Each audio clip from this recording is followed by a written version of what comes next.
各位粉絲、各位朋友，歡迎大家嚟到凌晨空間啊！身邊我呢位咧就係我嘅凌晨空間嘅紅人 Benny。大家好，阿 Benny 永遠都係慢慢自由淡定嗰只㗎。喂 Benny 嗱，咁啊今集講咩咧？大家都好想知嘅。嗱，之前拍咗一套戲，阿黃子華拍咗一套戲就破晒紀錄啦，叫做《破地獄》啦。咁啊片裏邊又拍咗好多嗰啲破地獄嘅過程啦。咁又話其實真正嘅係只可以傳男不傳女啦，女人唔可以破地獄啦。呢個月事嘛。嚇！但係嗰套戲就話個女人破地獄啊，即係呢啲係劇情需要嘅啫。我覺得始終同真實嘅破地獄係有唔同嘅地方嘅。OK， 好啦，而家想問你啦，其實真正嘅破地獄究竟係點樣，或者個儀式係點樣，或者實質嘅過程應該係點樣咧？真正嘅破地獄啊，大家聽住。嗱，其實破地獄係屬於即係道教嘅一個儀式嚟嘅。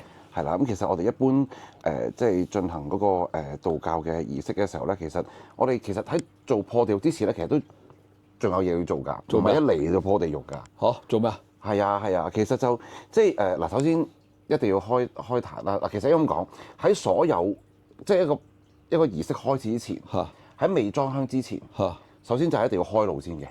開爐之後咧，咁啊家屬先可以上香嘅。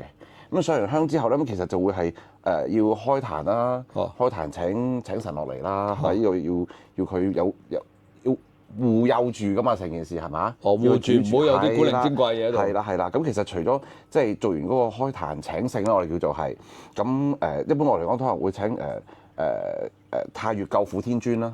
係啦，即係請個神落嚟個壇度。係啦，咁啊跟住之後就要讀一啲疏文啦。即係南無負責嘅，咁讀啲疏文就係即係去即係為嗰個亡者啊，嗰個先人啊，向天界去遞一啲嘅即係訴求啦，希望可以得到解脫啦。係個意義係咁樣嘅。跟住咧就要去做一個救苦經嘅一個懺禮啦。咁佢都係要誦讀一個叫做救苦經嘅。咁啊係去禮拜懺悔啦，咁樣即係其實個目的都係想為個亡者去脫離啲苦難啦。係啦，跟住咁就之後嗰個做啲咩咧？就係嗱，道教你咪見到好多時候啲紙紮公仔啊，有男有女有轎夫嘅。咁嗰個喃嘸就會去幫佢開光。開光要㗎。係咩？我好似冇留意呢樣嘢。要，因為其實咧本身嗰個紙紮公仔男女咧，本身我唔知你有冇留意啊？佢嚟嘅時候咧係戴咗個 mask 嘅，封住咗塊面嘅，睇唔到眼耳口鼻嘅。我真係冇留意。係啊，跟住要嗰個喃嘸就要幫佢除咗嗰個 mask。係啦，開個面罩，跟住就開光。咁你唔開光，咁佢點樣有個靈喺度啊？我淨係知道咧，佢會有條金橋銀橋噶嘛。嗰個之後嘅事嚟嘅。之後嘅事啊？之後嘅事嚟。呢個之前嘅事。係啦，即係喺我所講嘅就係喺做破地獄之前咧，係要做呢一啲嘢，就係為嗰個童男童女啦嚇轎夫啊工人啊嗰啲咧嚇，要全部幫佢開光先嘅。係跟住先至進行嗰個破地獄嘅儀式嘅。咁嗰個童男，我想問咧，個紙嘅童男童女啦，其實係2個、4個、8個定16個咧？有冇分別㗎？冇嘅，即係你中意買幾多？唔係係啦，咁多啲工人多啲妹仔啫。咁雙數咯，男一女一對，成雙成對咁樣。即係等於俾個工人請個賓賓佢咁嘅意思啫，類似係嘛？係啦。咁跟住去到另一個世界，佢都有人服侍佢㗎嘛？你想佢好係咪？咁跟住咧？跟住咪進行破地獄嗰個儀式咯。但係破地獄咧，我有一次就有一次，因為有個親戚就冇做嘅，佢講明話要唔做，就冇關係嘅。咁有一次就有做嘅。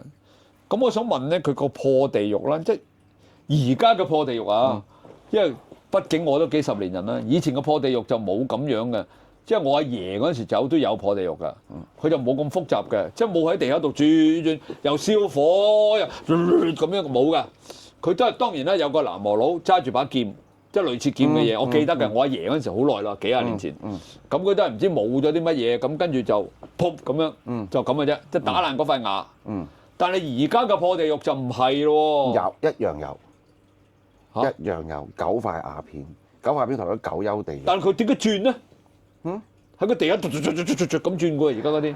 咁人哋要講係叫穿越嘅一個步伐嚟嘅。咁但係而家轉得快咗啫，係嘛？有嘅，一路都有嘅。你冇留意啫，我估你係。我唔係喎，我阿爺嗰陣時真係冇咁誇張，佢而家轉到基本上，哇！真係好似耍雜技咁但其實個喎。觀賞性係好高嘅。係啊，係啊，係咯。係啊。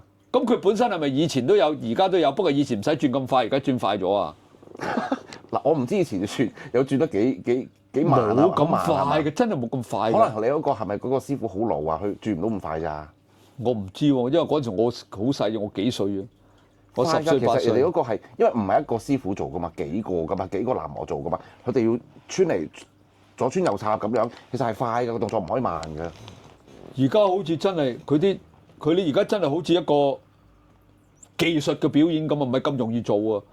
即係你要夾咁當然啦，好有技巧㗎。好有技巧呢行飯唔係咁容易食㗎。好誇張㗎，佢轉成100下喺地下度，你咁容易轉啊？我轉10下都頭暈咯。佢哋真係其實係咪真係本身成件事嘅過程裏邊，佢做咗呢樣嘢就代表咗佢本身個人都走咗啦，做乜要破嗰個地獄咧？我又唔明。咁其實佢呢個破地獄嘅法事，其實佢仲要係即係叫做係打破地獄嗰個鎖鏈，係啦。咁啊，其實即係協助其實佢嗰個亡者能夠去之後遊十殿，遊十殿係啦，遊十殿。咁即係落地獄嗰不如度我先講咩情況係要做破地獄咯？因為其實我發覺都好多主家係會要求做破地獄。其實本身我哋自己知啦，咁講啦，其實破地獄咧，其實係嗱，如果係60歲以上，係佢係自然走嘅，係即係生老病死咁自然走嘅。咁其實佢可以唔需要破地獄嘅，呢個第一個情況。哦，各位粉絲、各位朋友，嗱，我香港做過咧喺呢度同大家隆重宣佈咧，2026年咧我哋有盤菜推出嘅。嗱，舊年咧我就同呢個食神滔滔一齊合作啊，咁今年咧我就同我身邊呢個徒弟阿威哥一齊合作啦。阿威哥今年有咩款式推出啊？今年係推出呢個圍村盤菜，同埋我自己係出翻個重慶四川麻辣盤菜。哇！咁啊，招呼啲食得辣嘅朋友。犀利啊！有辣有唔辣俾大家睇下。嗱，我哋面頭呢一盤咧就係6位㗎，係嘛？係。喂，好誇張喎！威，係咪到時啲粉絲攞到真係有咁多㗎？你睇下。有，絕對有係嘛？位。嗱，到時咧我哋就會有埋呢個不鏽鋼嘅兜一齊嘅。咁你好簡單啦，翻到去咧就咁放落去煮翻熱，佢就可以食咯。係咪啊？嗱，咁好嘅機會咧，大家千祈唔好錯過啦！記住，如果你想訂盤菜嘅話咧，就揾小助手啦。我哋推出2個 size 嘅，一個係細，一個大。呢個係6位嘅，仲有一款係12位。 12位。係。好啦，嗱，呢個機會咧，希望大家咧鼎力支持啊！仲有想食盤菜嘅，唔好錯過啦！我哋喺呢度先多謝粉絲先，多謝。係啦，通常佢係例如話佢英年早逝啦，即係 below 60歲啦，或者佢係一個非自然嘅死亡啦，枉死係啦，咁啊需要破地獄啦。仲有一個情況就係咩咧？就係我都係聽啲師傅講啦，咁我都覺得好合邏輯嘅。嗱，因為其實咧就道教裡面啦，其實都會有嗰個即係個先人啱走咗之後，咁其實就會有個喃嘸會去計佢幾時回魂，幾時邊度翻嚟，幾點翻嚟，係咪？係啊，佢會講㗎，係。跟住就會同你講話嗰個亡者佢會行邊條道，六道啦，天地人佛鬼畜啦六道啦咁。咁其實咧，如果唔係天道，唔係佛道，其餘嗰4道咧，其實都會採用破地獄嘅。哦，咁複雜啊！就算 even 人道，話去行人道，人道啦、畜生道啦、鬼道啦、地獄道啊咁嗰啲，都係會用破地獄呢個儀式嘅。就算佢係超過60歲，都會用到嘅。有規定嘅，原來我真係唔知喎。係啊，因為其實説法有好多喎。係啦，咁但係我覺得比較合邏輯嘅就係即係佢行邊一個亡者落咗去邊一個道。如果係一啲唔好嘅道嘅，咁可能要透過破地獄令到佢超升啦咁樣，咁去咗個好嘅路啦之後，咁呢個儀式係需要做嘅。呢個係屬於一個武齋嚟嘅。咁如果你話唔做破地獄，有冇另外一樣嘅咧？就有一個叫做五路燈。五路燈其實佢一個作用其實同破地有啲相似嘅，佢都係透過啲誦經嘅方法係啦，去即係超度亡魂啦。其實佢最終嘅目的都係想佢行一條順利嘅路去投胎咁樣咯。哦，即係簡單啲都係咁樣，即係唔做破地獄就做五路齋。五路燈，五路燈五路燈，係都係一個儀式嚟嘅。都係一個儀式嚟嘅。其實咧，好多人咧都講到即係話個亡者落咩道啊？頭先我講咗天地人佛出嗰幾樣嘢咧，其實咧有啲人咧就即係會覺得係咪代表畜生道代表佢下世做畜生啊？其實嗱應該咁樣講，其實6樣嘢啦嚇，我先講天地佛出啦，只係講緊話佢走咗之後咧，其實佢去投胎中間嗰條路，佢係辛苦定舒服，而唔係話佢下世做啲乜嘢嘢。係咩？係啦，係啊，係咁解㗎嘛？係啊，其實乜唔係畜生道做畜生，餓鬼道做餓鬼嘅咩？唔係啊！我大膽啲咁樣講啦，即係其實我又唔，但即係行家唔好怪我啊！我知有啲可能即係我唔應該咁樣公開咁講出嚟嚇，但係我都嘗試講啦嚇。其實即係你話佢個先人佢去咩道咧？其實係用佢個歲數計出嚟嘅。歲數係佢走嘅時候嗰個歲數去計出嚟，佢係行邊一個道嘅。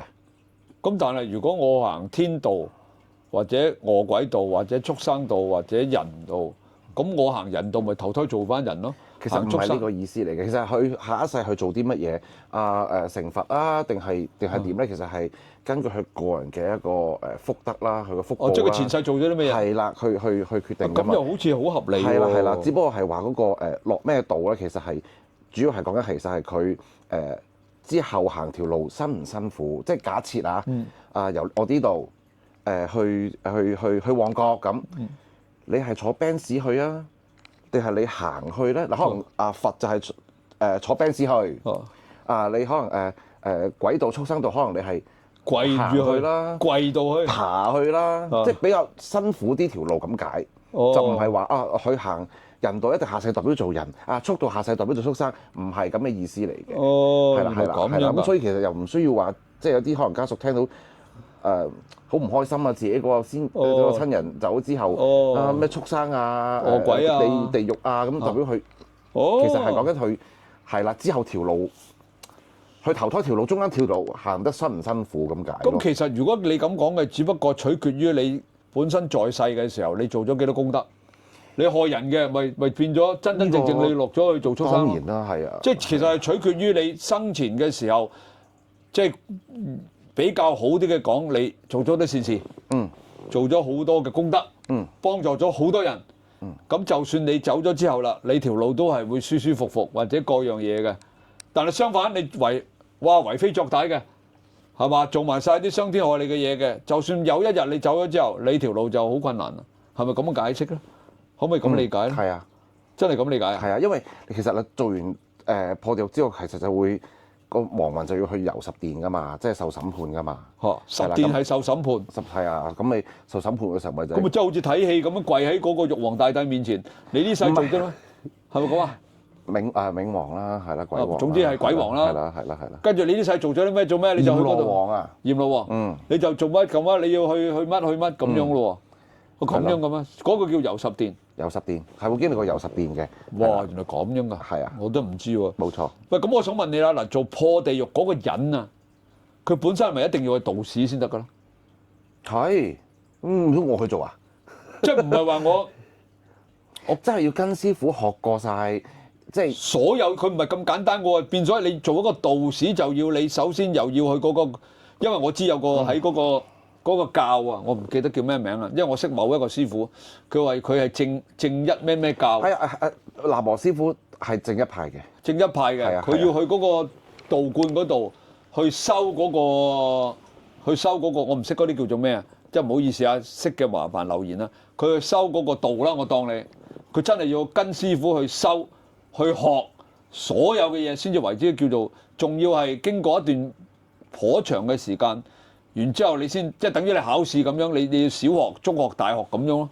佢話要咁樣喎。你嗰個應該係講緊學做道士啫，我講做道士。南無師傅。南無師傅又唔同嘅咩？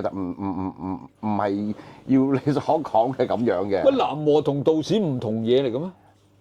兩樣嘢嚟嘅，我以為同一樣嘢。有啲南無師傅係淨係做白事唔做，你嗰啲可能紅事都會做噶嘛。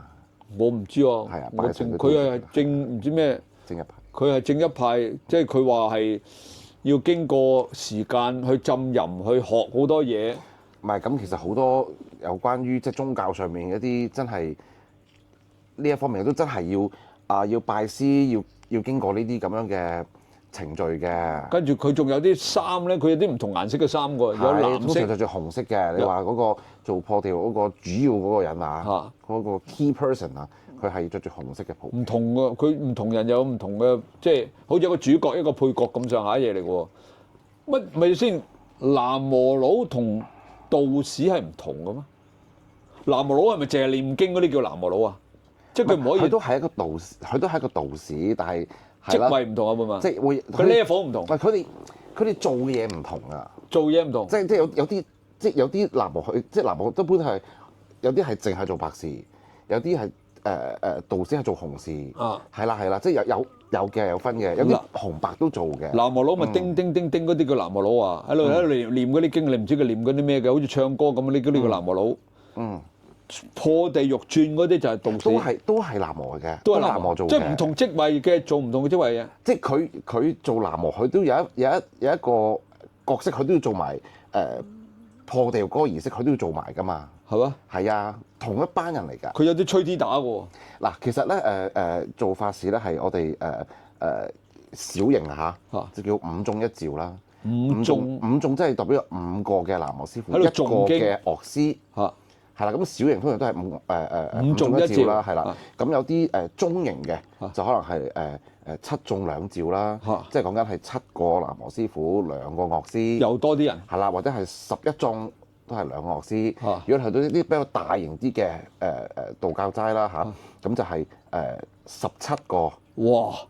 南無師傅就配3個樂師，或者最多去到係23個。哇！南無師傅配3個樂師咁樣嘅。嗰啲係我諗通常都係有錢佬㗎啦。都唔平啊，唔平啊，20幾人同4個人差幾遠啊，幾倍價錢咯。係啊。咁佢即係佢奏起樂上嚟，咪大聲啲咁解咯。嗯。都係念嗰套嘢嘅啫係嘛？唔通佢又有套高級啲嘅念？我幫你問下嚇，我未做過。係嘛？喂，不過咁我就見到佢哋喺個堂裏邊咧，嗰啲南無佬咧。佢不定時咁，突然間又念起經上嚟喎。嗯，係咁樣嘅喎，我唔點解要咁樣無端端？咁人哋個程序係要咁樣做噶嘛？佢突然間唔知過咗1個鐘半個鐘，佢突然間又再係啊，又再一齊念。中間都休息好辛苦㗎，你咁樣練。明白，即係佢係有定時定候嘅，一夠咗個，總之佢嗰晚譬如唱4次嘅就唱4次，念4次4次咁。即係佢有個規矩嘅，不過我哋普通人我哋唔知咁解啫。係啦，係嘛？係啊。哇！咁但係好啦，咁佢破地獄啦，破完地獄，我見到啲做破地獄嗰啲咧，佢喺呢個堂做完，佢就過隔離喎咯。佢過完隔離，佢又過隔離喎。有啲就過去另外一邊咁樣喎，我睇住佢走喎。係咁佢一晚咪做好多個場，咪轉好多次。係啊，轉幾廿百次。疏到呢啲錢唔易揾㗎咯。但係應該揾到好多錢㗎嘛？我諗一個月10萬8萬都有啊嘛。我答你唔到，按佢自己接到幾個 job，咁啊係啦，咁每個 job 都唔同嘅，係嘛？咁佢哋係咪一樣都照收利是㗎？一般主家都會俾嘅，我見到有喎。係啊，一樣都收嘅，收嘅。點解唔收啊？我咁佢有人俾咪收咯，我都覺得即係。不過我見到利是我都收㗎，有人俾利是我都收㗎。咁啊係啦，係咪正常嘅？係利是喺嗰啲地方你。係咯，你又唔會問人攞嘅，梗係唔會啦。你只會佢要俾你就多謝，但係你都可以用嘅啲錢。可以，我唔會。咁你唔係好似吉儀嗰啲唔用得噶嘛？唔可以攞翻屋企噶嘛？攞去捐咯，1萬。捐咗佢咯。有個捐獻箱俾你捐㗎嘛。喂，你又話教人哋嗰個頭先你咪講嗰個吉儀教人點寫嘅？得，我講埋成個節組未講完㗎。係啦，咁其實做完遊10年之後咧，都要過金銀橋啦。係啊，即係其實講金銀橋都係講去為佢搭建一個好嘅路啦，俾佢走得好啲啦。係啦。咁其實過完金銀橋之後咧，其實我哋都會開始就燒紙紮啦。即係一般嚟講，你咪見喺個靈堂出面，通常擺好多紙紮喺度㗎啦，又乜乜大紮，有車。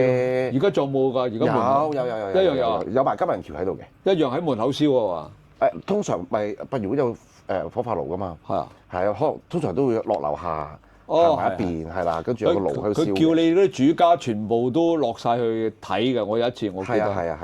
嗰次係我點翻條數俾你聽，有啲乜嘢咁樣，咁而家燒啦咁。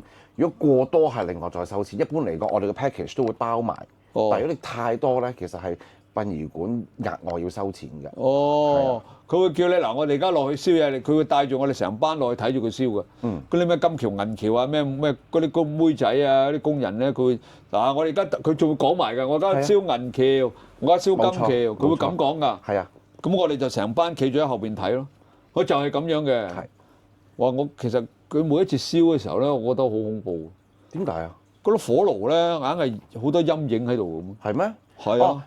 有啲係會埋嚟攞㗎，係啊。好多㗎，我唔知係咪我個感覺係咩咧？佢每一次好多陰影喺度咁樣揚下咁喎。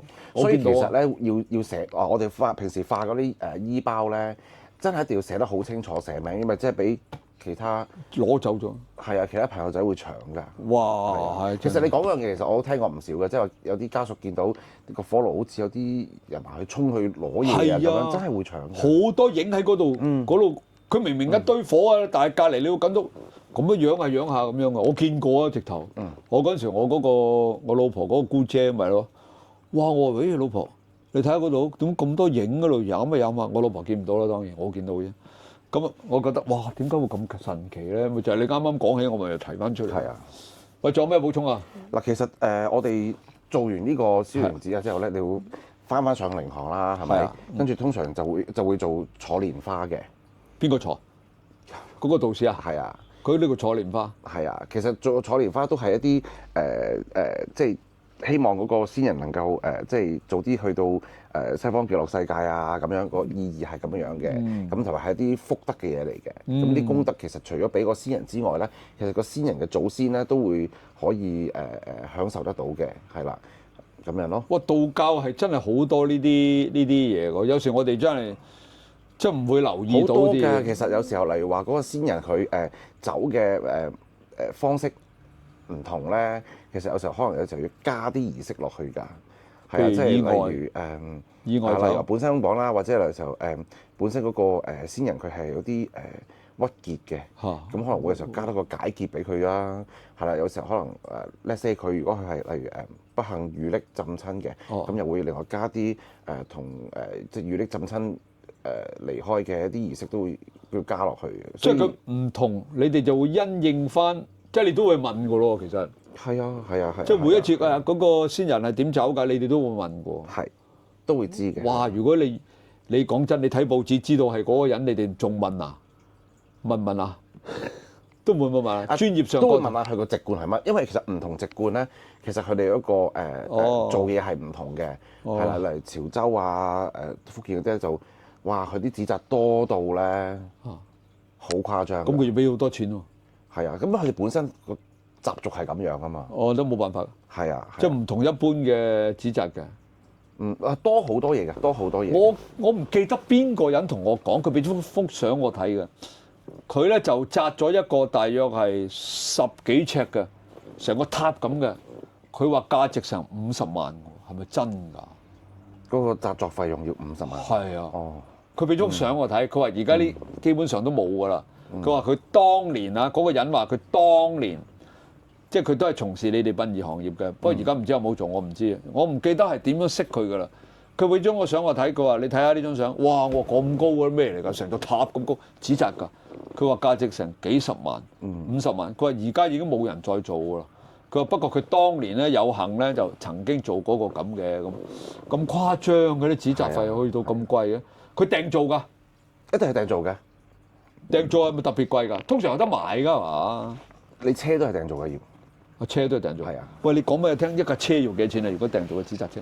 車咧要好講你本身你個紮作你想去做幾多尺啦？你睇下黃子華嗰套戲嗰架車好大架㗎喎，幾萬蚊得喎，係開得喎嗰架。係幾萬蚊嗰個，已經係幾萬蚊嘅。一般嚟講最少做5尺啦，係啦，咁或者7尺啦咁樣嘅，咁一斷尺計啦，同埋係唔同嘅顏色，例如話你要特緊要金色銀色嘅，又唔同，咁又會貴啲嘅。例如話一般你見到藍色啦、黑色啦，通常藍色啦、藍色嗰啲就平啲嘅，係嘛？係啦，即係越簡單，即係一樣咯，即係手工越複雜。可以自定車牌，真係唔好咁多168啊！好多人燒168嘅，係咪傻㗎？唔應該咁㗎。唔係你可以168，你前面加少少 initial 落去啦， ABC 又好，DEF 又好168啦，咁價格都168，即係架車一樣。價格都168，咁點搞啊，大佬係咪先？真係有趣。可以自定車牌嘅。我見到咧，即係因為我都係睇網嘅，即係黃子華嗰套戲大家都有睇啦，係嘛？咁多億收視啦，佢架車係喐得嗰隻就，即係佢戲劇效果啫係嘛？冇人做架喐得嘅車㗎係嘛？咁有啲人中意，有冇計啊？有錢大把錢。冇嘢，我錢多。係啊，即錢多，我中意啊。係啊，即係都得嘅。任性，但有咩錢咩係唔得㗎？即係連埋個摩打整埋落去都得㗎咯。如果有錢就真係冇關係。我未遇過人咁樣做。唔係啊，黃子華我都覺得係做到嘅。黃子華嗰個戲嗰架真係喐得㗎喎。我知道係嗰個製作費都起碼幾萬蚊要，真係要幾萬蚊。好似聽講話佢本身擲出嚟拍戲都要幾萬蚊。係。哇！即係好誇張嘅嘢嚟㗎。即係呢個世界，我哋中國人咧，其實嗰啲傳統習俗真係好多嘢，我哋都係即係都係跟翻以前嘅做法嘅。其實不過我覺得始終而家越嚟越係一啲簡化晒。如果我哋再唔保留呢啲傳統嘅話咧，我都唔知道究竟到咗我哋下一代再下一代，仲有冇呢啲咁嘅傳代，全部都走去殺落個海度啊，殺落個花園度啊咁嗰啲啊，即係佢哋唔做呢啲儀式㗎係嘛？如果將啲骨灰撒落啲花園、撒落啲海嗰度，係咪冇殯儀嗰個儀式㗎啦？已經冇晒㗎啦。唔關事，點有定冇先得㗎？嗰個儀式冇關係，嗰個儀式同佢之後點樣處理骨灰係兩件事嚟㗎嘛。咩啊？你都燒咗咯，仲邊度喺殯儀館啫？冇喺殯儀館㗎啦。咁你係喺殯儀館出咗殯之後，你先至會去經過火化，火化之後你先至有灰之後你先至係上位啊，定係海葬啊，定係骨灰花園啊咁樣㗎嘛。即係點都會喺個殯儀館度過一過嘅。係咪咁㗎？嗱當然啦，咁即係呢啲好豐儉由人嘅，咁有啲家屬可能即係屋企人唔多，可能喺醫院出啦。醫院有靈堂喎，我聽過。係啊，醫院靈堂。阿楊 Sir 都講過咧，醫院有靈堂。係啊，咁跟住就會去火化啦。跟住就火化。係啦，咁有啲即係嗱冇宗教嚇，咁可能佢都會去揀院出啦。咁有啲有宗教嘅，咁佢都會可能或者多屋企人啊，多親友啊咁。或者係想個先人風光啲嘅咁，或者能力上係負擔得到嘅，咁咪會選擇喺殯儀館度出殯咯。殯儀館而家豐儉由人嘅啫，3幾萬蚊都有啦嚇。其實即係主要即係收靈堂錢啦，同埋個佈置啦。咁你話其他嘅開支，通常都係例如講緊即係你棺木要錢啦，係嘛？呢個一定㗎。跟住紙紮要錢啦，咁喃嘸師傅打齋又要睇下你揀幾多個師傅啦，頭先我所講嘅唔揀得唔得？一照啊，定係點啦？唔揀得唔得？咁真係冇錢啊，唔揀喃嘸師傅得唔得？有冇人咁樣？有咁有嘅，咁用維生咯，維生即係冇宗教嘅。好似我嗰個朋友個媽咁樣，佢有宗教，但係冇喃嘸佬乜都冇㗎，淨係得個堂官。明白。咁個堂官都好輕鬆㗎嗰晚，我唔知佢做乜咁鬼輕鬆啊！因為佢冇打齋冇成，其實佢係做少咗好多嘢。冇啊，就咁嚟到。個公公冇裝香，公完就坐低，跟住個個都係公完圈，跟住就講佢嗰啲叫咩啊？歷史嗰啲以前佢話生前嘅生平啦，講生平，講完生平就唱歌，唱咗幾隻歌，唱完之後就話已經禮成啦，你哋可以啲賓客可以走啦咁，好簡單㗎，成件事就係咁簡單。不過過境㗎嘛，過境即係純粹係可能嗰朝早到一到靈堂，即係個先人，好快就完成㗎啦。跟住就一晝幾個鐘頭就搞掂㗎啦。咁即係唔會過夜，唔係咩守夜第二日冇守夜出殯嗰啲剩，係嗰啲過境。唔係喎，而家真係冇守夜喎。有點會冇？梗係有啦。咩啊？而家啲殯儀館9點零鐘就話你叫走啦，你哋走啦咁樣。我哋都叫守夜，只不過係你唔會通宵達旦咁喺個靈堂裏面。但係如果家屬要求你係可以成晚喺個靈堂度。使唔使加錢啊？呢啲遲啲先講啦，使唔使加錢呢啲就，但係入咗去冇得出翻嚟。我意思即是話，你嗰晚如果閂門之後，你要出去嘅，唔得，你可以出去，但係你唔可以翻嚟。我出去就唔入得。係，你話守夜，你就要喺裏邊守夜。係，你話我有時要出去。不過而家好少人咁樣做㗎啦，其實。冇啊，9點零10點就話比較少人咁樣做。你完咗你就以前唔係㗎，以前我記得我你阿嫲嗰啲咩年代嗰啲時候咧 overnight 㗎嘛。有啲人喺度打麻雀添啊！係有得租添嗰陣時。係啊，而家冇㗎啦嘛。而家好少人咁樣做㗎啦，因為有人劫啲白金啊嘛，打劫過啊嘛，咁衰嘅人都有，咁所以就停咗呢一樣嘢啊嘛。係咯，我聽講好似係因為某個原因而唔需要再留嘢。係以前唔係㗎，家家戶戶都喺度留過夜㗎，起碼都一台麻雀至兩台麻雀㗎。以前，即係講可能有啲粉絲唔知啊，佢哋可能即係太年輕嗰啲未聽過呢啲嘢。你哋留言係有麻啦。雀租嘅，的確係有嘅。有啊，我肯定我都見過啦。以前咁即係咪我哋成日會食到三腰嘅咧？啲人咁講，你打啦，啲人咁講，講真我就唔打啦，真係多個手出嚟啊！打下地四隻西咁樣打下又明明打咗第四隻一筒啦，仲有第五隻一筒，咁你點啊？你唔好搞我，真係唔爭在嗰啲啊！打下突然間有人講嘢，咁你聽定唔聽啦？係唔好打呢只咁樣，咁你咪死火。靈堂你個大佬，你估真係俾你娛樂地方？你估真係麻雀房咩？咁你又成晚即係唔瞓覺做一啲乜啦？成晚咁樣打，識打麻雀嘅打麻雀都啱嘅。我覺得好唔 make sense。嗰個就瞓咗喺裏邊，嗰個先人你就喺度嘈喧巴閉。咁可能佢都出嚟睇噶嘛，佢都可以觀戰噶嘛。我頂，你真咁你真係攞命啊！真係，唉，真係如果去到咁 open 啊，真係好啦。如果係能夠即係陰陽能夠打成唔得㗎嚇。有嘅，之前係真係有嘅。我知有打麻雀，係不過而家冇啦。而家好少，其實好少人會選擇通宵留夜啊，即係好少嘅。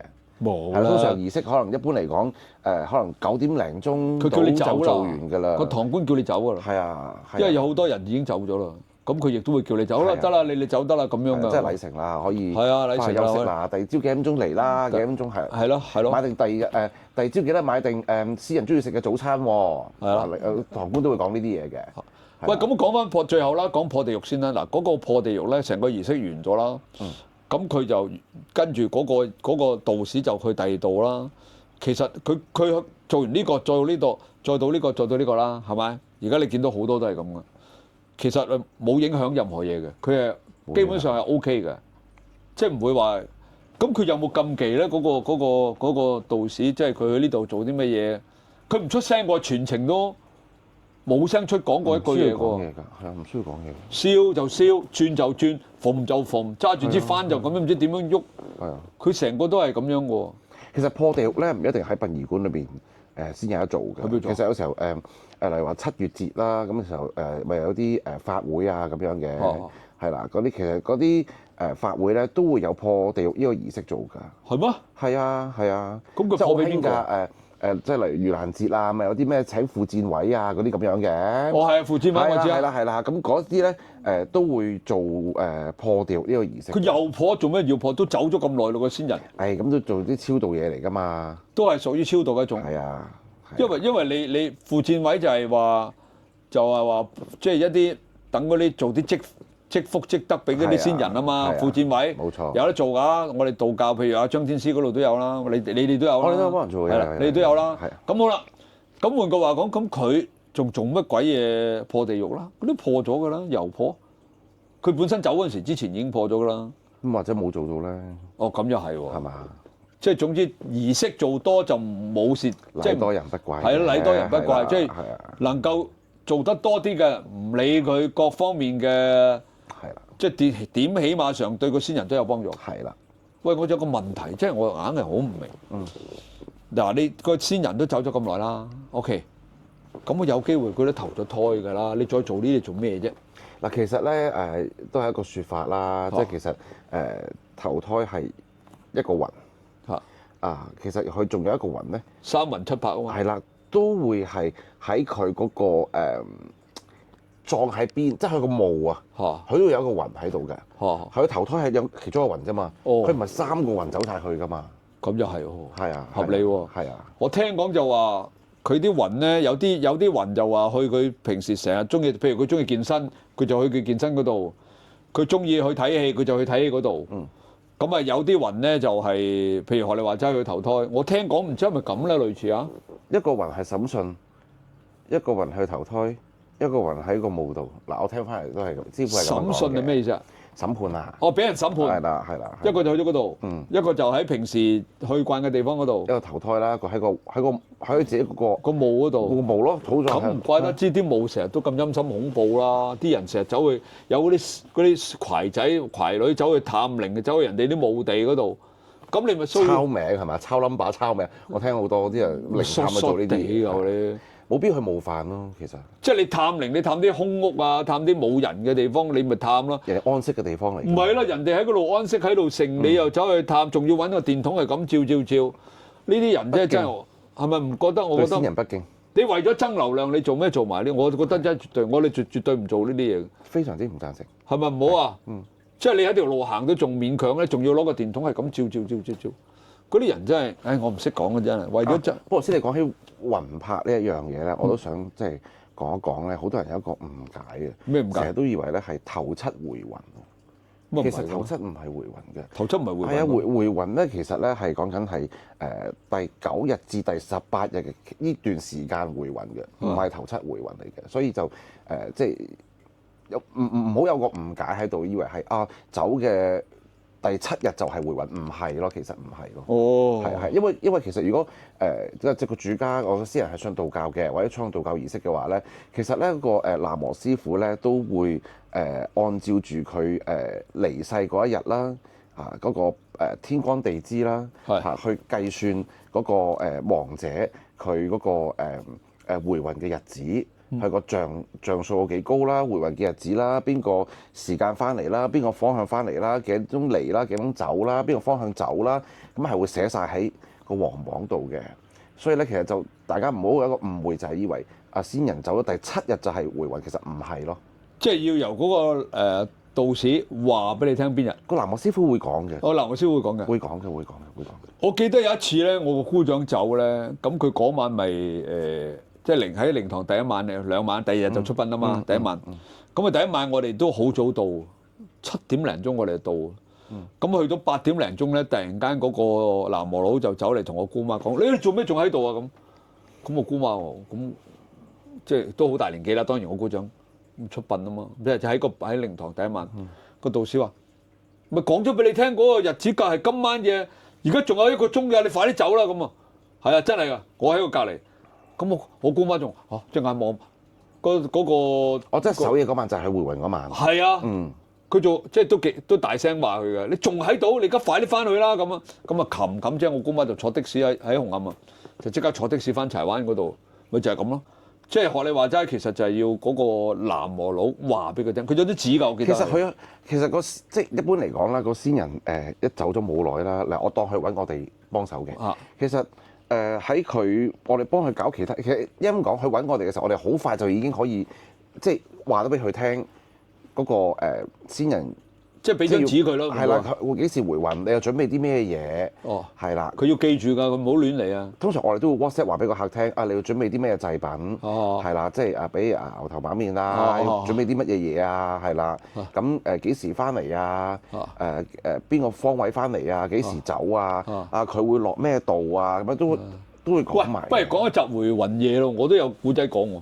好啊，好嘛，我哋呢集呢集我哋講到咁上下先啦，因為呢集我哋純粹都係講呢個破地獄啦。咁啊，阿 Benny 好好啦，亦都講咗好多破地獄啲規矩啊，佢又解釋咗好多問題啦。咁跟住咧，我哋揾一集咧，就不如拍多集啦，仲有時間，好嘛？好，有冇時間啊？有，可以整多集啦，整多集我哋講回魂夜好嘛？好，呢集就到呢度啦。嗱，記住我哋呢個係凌晨空間，我身邊呢位咧係殯儀業嘅 Benny 啊。咁今集就到呢度啦，大家記住點讚、收藏、轉發、撳個鐘仔。仲有你哋如果想阿 Benny 獨立開一個頻道嘅話咧，記住留多啲言啦。如果有200個嘅咧，阿 Benny 應該都心動會要開噶咯喎，得唔得？可以嘅。200個留言。好嗱，你話啊，大家做證啊，有200個留言叫阿 Benny 開新頻道咧，我哋就幫阿 Benny 安排一個新嘅 YouTube 頻道，好冇？就咁決定。好，呢集到呢度，拜拜。拜拜。